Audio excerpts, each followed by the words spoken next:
Hey, everybody. Welcome to the show, and thank you for your patience. I went through 2 colds in a row and lost my voice, so I wasn't able to get this out. For those of you returning, thank you very much. Today, we're asking the question, why do we write? I do mean those of us who do write. Why do we do it? I would like to think it's because, well, we like to write. I mean, why set out on such an endeavor that can sometimes be thankless and have almost nobody letting you know they are seeing your stuff unless there's some pleasure in the process for you? There's got to be a reason for you to move forward with it. I'm going to omit the people who write under some sort of duress, people who rarely write except when they have to, like when you waited until the last minute, the evening before your term paper was due, to pump out a 5-page work of art that years later, when you look at it, looks more like what Jackson Pollock would probably have done if he was an author instead of a painter. But let's start with the apparent reason, and that's that uncomfortable truth that most people who write want to be read. This is even true for people who claim that they don't, the ones who say, I just write for myself, and I've met those types of people before. I think to a degree I am too. While they might at some level actually believe that, the truth is that when we write, we hope we have an audience of some sort or another. This is because writing at its core is a form of communication, and communication implies a listener or an audience. For some, that listener may only be themselves, their family, or the poor fool they cornered in the living room and cannot seem to find a polite way to bow out. I know that some of you know what I'm talking about. I know that there are those of you who have conned your wives, kids, parents, etc., to sit and read your work, while you sit in a chair across from them and glare at them, waiting for them to turn that final page with a Cheshire cat grin on your face. And at least they pretend to, skimming through the highlights so as to be able to answer any questions you might throw at them at the end, like a pop quiz to make sure they actually read anything. And at least until the initial torture has been completed. I guess you could consider it literary waterboarding for family and friends. And to be fair, there is a type of writing that we all, or I would like to think all of us, are familiar with that we do just for ourselves, and that's called journaling. So let's talk about that for a second. Journaling is a type of writing that many of us do, like myself, that allows us to put pen to paper, stylus to tablet, to take art that we have that we might not want to share and place them on some kind of medium. Journaling is also a form of catharsis for some people, like myself, especially if you do it longhand. Since the act of writing combines the free expression of thought with the physical act of placing letters and words onto your selected medium. At least for me, the combination of physically writing and doing so to pour out my thoughts is that much more gratifying than just typing it out. Typing doesn't require as much effort, but writing does. And when I do it, it feels like a form of exertion, and thus it's more substantive. However, this is a type of writing that I do not, or for the most part, want to share. I mean, at some point, it might happen. I guess after I die, maybe. I mean, then it's going to get shared. It's not like anybody's going to dox me after I'm buried. At least, maybe my son and a couple other of his friends or family will be disturbed by some of my notes, but hey, that's them. That's not me. I won't be in any place where I have to worry about it. But when it comes to the process of writing as an act of creation, you're building something you want to share, something that expresses who you are and what you have inside your brain. The act of creation, whether it is writing, painting, photography, or whatever your particular poison is a way for you to share a part of yourself with the world. And that's important. It may not seem like it all the time, but trust me, it is important. It's a form of communication. You're putting something out there for the world to see that was either sculpted by you or captured for interpretation by you, maybe through retelling something you experienced and placed onto a medium to share with others. And there is, or can be, a tension there. Because not entirely unlike the journaling process, there are some stories we may be okay with sharing, while others, although we want to share them, we may not want people to know that it was us that created them. Take, for example, the school teacher who writes horror, or the war veteran who likes to write romance, and the pastor who occasionally pens a work of erotica. These are real examples that I've learned about over the years. And these are examples of people that want to write and be read, but their work is a little sensitive to the reader, and they do not want people to know that they're the one who wrote it. I think writing under a pen name is something we can save for another show. It's an important thing because there are valid reasons for it. Some people think you're hiding, but there is a valid reason for it. Writing to be read, or as is more commonly known for publication, can be intimidating if you're writing on a touchy subject. You're putting yourself out there for the scrutiny of others. It's no longer you and your friends reading the work, all of whom might be sympathetic to your efforts and not want to give you a hard time and turn an eye away from any mistakes you might make. Your family and friends are the least objective of your fan base. So in the long term, they don't matter. I don't mean that to be harsh on them, but on a professional level, they don't matter. For personal motivation and encouragement, they can't be beat. They're invaluable. You need them.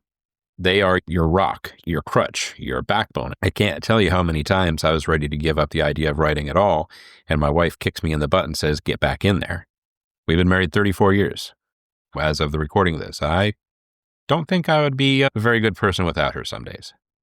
Conversely, there's an excitement to publishing as well. You're sending your work out into the world and looking for validation, looking for that dopamine hit that we all get when someone reads and comments on your work.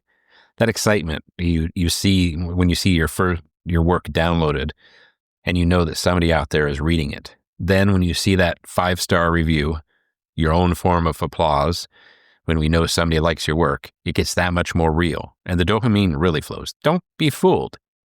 Even if you get a 1-star review and there's a comment, there's a dopamine hit there too. Somebody read your work and they made a comment, which means they've thought enough to say what they thought about your work.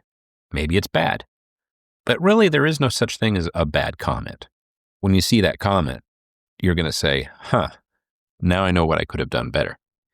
It's better than winning any silly Farmville or Candy Crush game. Trust me. As a writer, you are a performer. The written word is your stage. When we journal, our audience is our conscience, listening to our subconscious share its innermost dialogue with us, helping us figure out our lives and putting things into perspective. When we write for others, the same is true, only now our audience is much larger and more diverse, and probably a little harder to impress. We're telling a tale for others, hoping they share it with others as well. Something else to consider when writing for others, do your best. Tell the story you want to tell, how you want to tell it. Make it unapologetically yours. After all, it is your world, your creation. Share it the way you intended it to be. You do not have to play to the audience. If the story is there to be told, tell it your way. And always remember the paradox of the unread genius. Does a brilliant story matter if no one ever sees it? Let's pivot now from who the audience is to the architecture of the work itself. Even if no one reads your work, there's still a story out there that sometimes needs to be told and demands to be told. Storytelling is as old as mankind. It's a part of who we are as a species. You could say it's primal. Think about early man and the need to tell others about where the best hunting is, or share a story about a good kill, or even about the lands around them. Cave paintings, etchings on clay tablets, relaying traditions and stories from elders from one to the other by the spoken word, all the way up to telling Grimm's tales to their child as they lie in bed, looking at you with rapt attention as you tell them about trolls under bridges and princesses waiting to be awakened by a kiss. The mechanics or architecture of storytelling is complex and makes up a large portion of who we are as a people. Stories can educate, liberate, even entrench us in fears passed down through ancient dogma. Sometimes stories can cause us to be ridiculed, hunted, imprisoned, or be seen as part of the evil in society. As I've discussed in prior episodes, the mechanics of world building, which lets us create characters, places, either fictional or real, or fictional based on real people and places. Writing is a way for us to make sense of the chaos in our lives and around us. In fiction, we adjust the narrative to help make fact more palatable and easier to deal with. The stories we create can be used to take what we've seen and can do nothing about and make it something we can do. Nonfiction, on the other hand, lets us share what we've seen or done with others and tell the stories from our own points of view, possibly with our own skews on it. In short, fiction lets us reshape reality to make it bearable. Nonfiction lets us confront it head on, sharing what we've seen and felt in our own voice, and maybe giving others the courage to make a difference where we couldn't. Either way, it gives us a platform, a place to stand, a place to say our piece. Some of these stories may get read, some of them may not. But the point is, you made the effort, right? That effort may be all you needed to do to make your life complete. And there's a third rail to writing.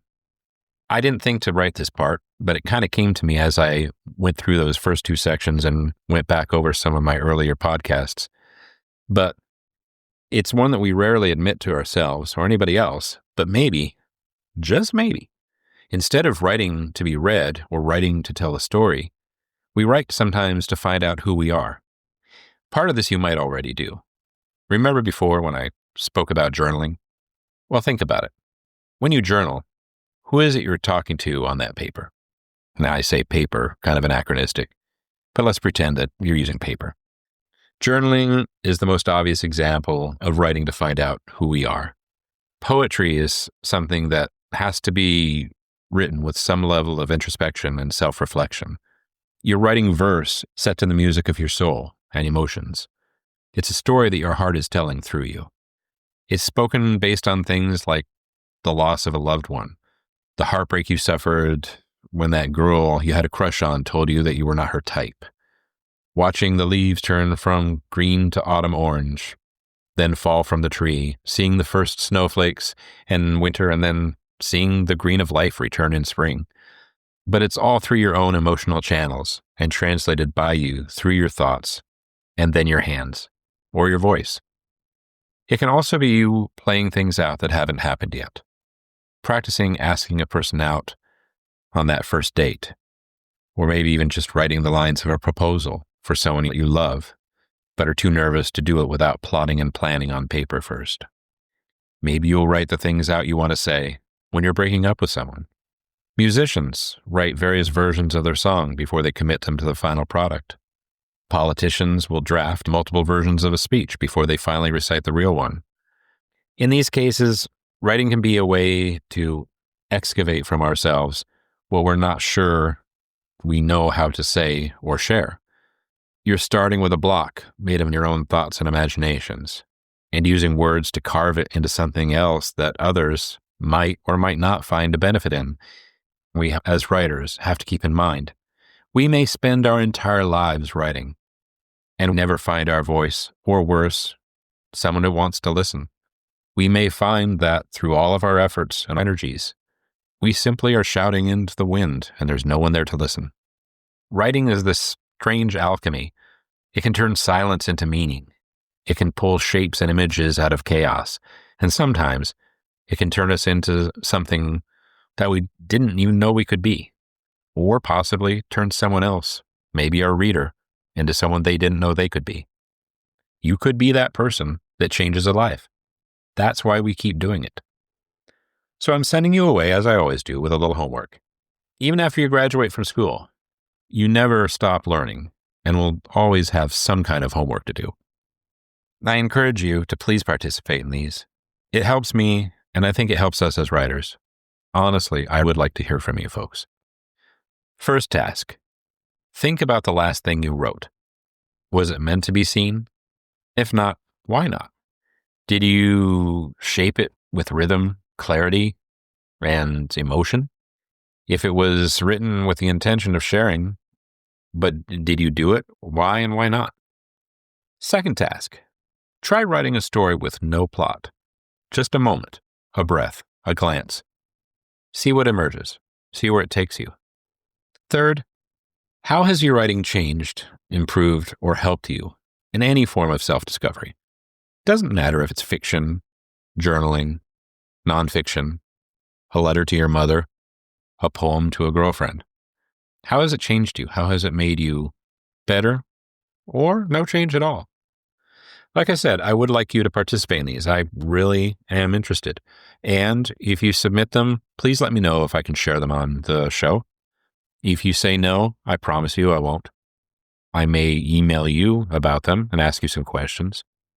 But if you do want them on the show, I'll make sure I use as much of your name or as little of your name as you want. Or I can just say, Anonymous said this. So, I thank you for listening, and I thank you for putting up with the delay with my colds. And, as always, remember, may your ink flow free of bubbles and hair.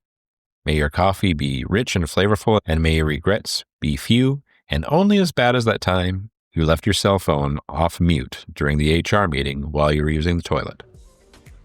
Take care, everybody. Thank you.